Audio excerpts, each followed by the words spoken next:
everybody. This is Angie the Coder, and I'm coming to you on Sunday, June 24th. I hope you're having a great weekend. And tonight, we're just going to jump into a little known fact that I found in the NCCI modifier, in the NCCI manual that has to do with modifier 22. So let's just jump right on into it. I've got my chapter 1 already pulled up on the screen for you guys, and we're going to go to page 20. The link to this will be in the description of the video below, and also if you go out to the website angiethecoder.com, the links will also be there in the article that I wrote about this. So without further ado, we're just going to jump right into chapter 1 of the NCCI manual, and we're going to go to page 20. If you notice this paragraph down here at the bottom that talks about modifier 22, and most people when they think about NCCI, they don't think about modifier 22. I know I didn't until I read this about a year or two ago. And then I was like, I did not know that.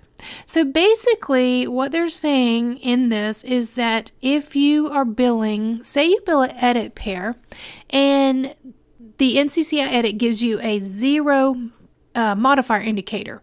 That means you may not use an NCCI associated modifier to override or unbundle the edit pair. And say this is an unusual circumstance and your documentation supports that this should be billed.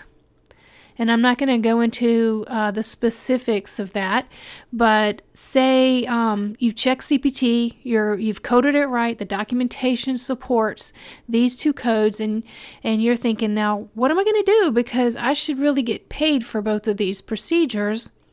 Then NCCI tells us that we can put a modifier 22 on the column 1 CPT code and get paid for that. And they actually give us a really good example. So if you go further into the next page, further into this thing, it'll give you the example. And I'm just going to kind of read it a little bit to you guys. I know that's sort of boring, and you can read it for yourself later. But basically, they use the example of the microsurgical technique using the operating microscope, CPT code 69990. And basically what they're saying is that CMS usually only allows 69990 to be billed with specific CPT codes, which are actually listed in the claims processing manual. If you go out there to publication 104, go out to chapter 12, section 20, and then 4.5. And I'm going to actually take you out there and show you this in a little bit. But if you go out there, there's a very small list of CPT codes or ranges of CPT codes that can be billed with this code. So if your physician, say, bills a different CPT code as the column 1 code than is on that list, and they also bill the 69990, and you've checked your documentation medically justifies what was done, everything is coded correctly, there's no, say you look in CPT and there's no CPT exclusions that would tell you why you shouldn't bill these, you've read the manual, and you realize there's nothing in the NCCI manual that says that these two codes that you're billing really shouldn't be billed. Your code is just not on this list, and you feel it's justifiable. Your documentation supports it. It's medically necessary. It's proper, it's proper surgical, technique or whatever. Then you can actually resubmit your claim through the MAC for re-adjudication, appending a modifier 22 to the column 1 code. And even though your MAC, your Medicare carrier, is not allowed to pay an NCCI edit with a modifier indicator of 0, they are allowed to pay for the operating microscope based on use of modifier 22. So let's everybody let that sink in. This is something that doesn't just apply to CPT code 69990 it applies to other scenarios as well. And to be honest with you, I couldn't think of one right off the top of my head. But I would keep this information somewhere in your mind, because every now and then you're going to run into a situation where you have a modifier indicator of 0, but you think, well, there's no reason why I should not get paid for this. Maybe it's a highly unusual situation that your surgeon was, or physician, a situation that they were put in, and that everything was medically justified and the services were provided. They're justified. There's nothing wrong with it as far as CPT is concerned. You can't find anything in the NCCI manual that says it can't be done. But for some reason, there's a modifier. There's no modifier allowed to bypass the edit.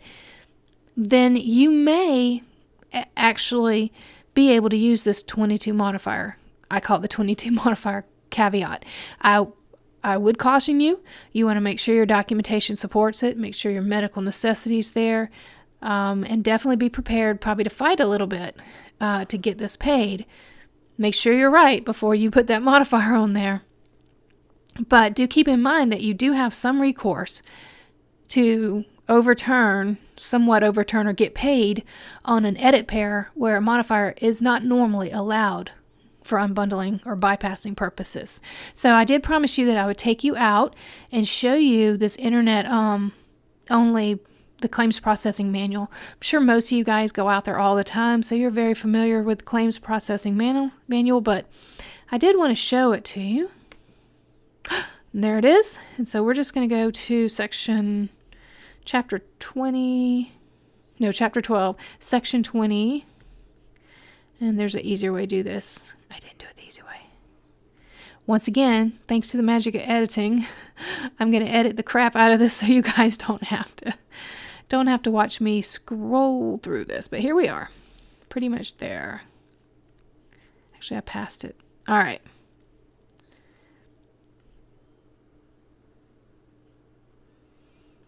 All right, if you look here, it says allowable adjustments. This is where they're talking about that operating microscope, CPT code 699990.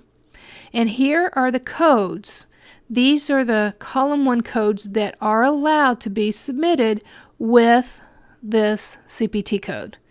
If you are doing this CPT code and it's not one of these codes in these ranges, then you are going to hit an NCCI edit that is not going to allow a modifier to bypass.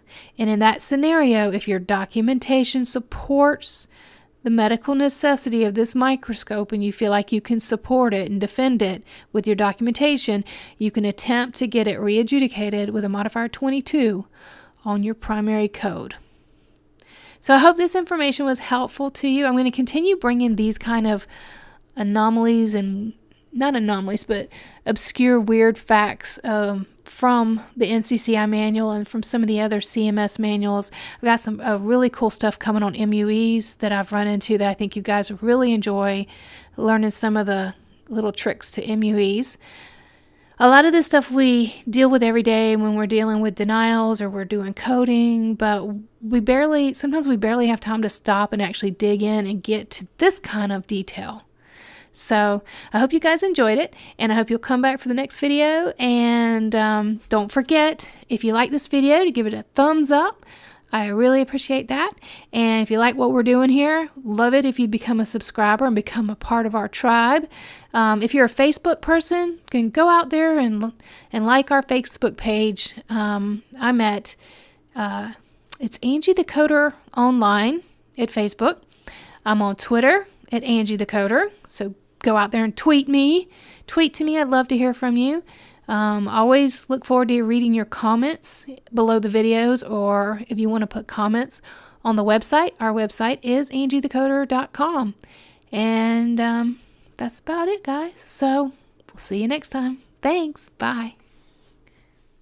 Thanks so much for watching this video. I hope you really enjoyed it. If you did, could you give it a thumbs up? I really would appreciate that. It really helps a lot. And if you really, really liked it, could you please think about subscribing to the channel? Because, if I don't have subscribers, I'm just sort of sitting there talking to myself. And Well, we don't want that now, do we?